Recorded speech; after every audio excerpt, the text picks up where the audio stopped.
ଶିକ୍ଷାଦାନ କେବେଠୁ ଆରମ୍ଭ ହେଲା? ପ୍ରାୟ ଲୋକ ଯେଉଁମାନେ ପଢ଼ୁଛନ୍ତି ବା ଇଣ୍ଟରନେଟ୍ ଦେଖୁଛନ୍ତି ସେମାନେ କହୁଛନ୍ତି 1635ରେ ଆରମ୍ଭ ହେଲା ସ୍କୁଲ ସିଷ୍ଟମ୍, ବିଦ୍ୟାଳୟ ଇଂଲଣ୍ଡ ଷ୍ଟାର୍ଟ କରିଥିଲା।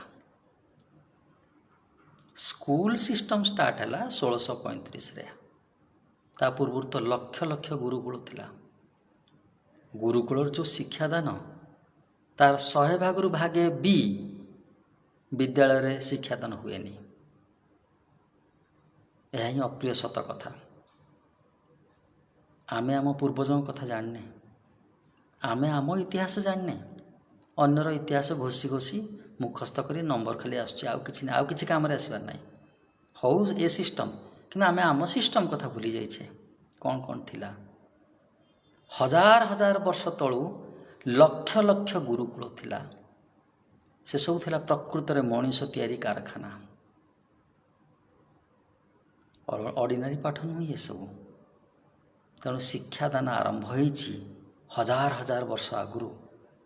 ସବୁ ପୁରା ଲେଖା ସରିଥିଲା। ବେଦ, ରାମାୟଣ, ମହାଭାରତ ସବୁକିଛି ଲେଖା ସରିଥିଲା। ଆମକୁ ଜାଣିବାକୁ ବାକି ଅଛି ଆମ ଇତିହାସ।